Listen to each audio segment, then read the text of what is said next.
Good morning. Happy Friday. West Shore Marine Service and Repair back at it again. It's 8 o'clock in the morning, and it is beautiful. Sun is shining. Look at that beautiful view out here. Look at this, man. You can't ask anything better than this Florida weather. Right here on this Hurricane, 2008 f150txr. I'm going to show you guys how to properly do a balance installation. When I mean balance installation, this is what I mean.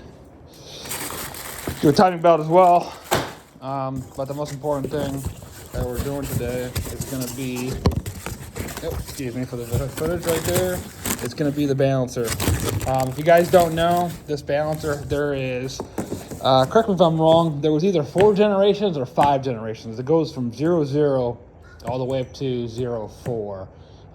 So there was 5 generations of this balancer. What it does is it essentially controls the inertia of the pistons and the strokes of the motor. Why they couldn't build a motor that's perfectly balanced without a balancer being in play to pick up the discrepancies of the motor is beyond me, but it is what it is. So the balancer up here is right on the front of the motor. When you guys hear a high pitch, this needs to be changed out. When this fails, the essentially the gears that are on that are a I'm not going to call it a composite. Whatever they're made out of, they start to fall off and then go right down into the crankcase, into the sump. Big problems, clogs up the oil filter and the screen down there, and then eventually starves the motor from oil. Big problem. They recommend changing this out every 2,000 hours and 10 years, I think it is. Yeah, I have to confirm that, but it's every 10 years or every 2,000 hours, which is a lot. So when you guys do this on the flywheel, because you will not be able to find this information in the service manual, you'll have to go to the tech tips through Yamaha. So you got the flywheel. This is a 36 millimeter, the nut on top of here. I like to leave the spark plugs in. I know it's a lot harder to rotate it, but the motor won't move.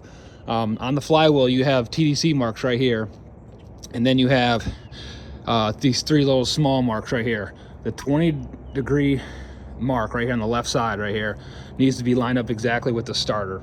After you get that lined up, then you can start taking this stuff over a little bit, take the intake off, take this fuel off, and start removing all the bolts off of here. You get this off, and I will make a part 2 of this when I get it off. It's very simple. You just take off the bolts, obviously. All those bolts, remove this out of the way so you can get it out, and that's what you got to do. So, and then when you get there, there's a special lubricant or sealant you have to use on the face of the balancer, clean everything up, and then the holes that are on the gears, they have to be lined up with the marks when you go install it. So very simplistic. You put it on there, take it off, seal it, I'll clean all the mating surfaces up, put the sealant on there, torque it to specification, which I have that. I'm gonna bring the computer out there so you guys can see what what I have on there for specifications. And then essentially you want to spin the motor over twice and then confirm that the 2, I'm gonna call them, I guess I'll call them indication marks, that those are lined up. So if you like this, give me a thumbs up, subscribe to the channel, stay tuned to part 2. West Shore Marine Service Repair, over and out.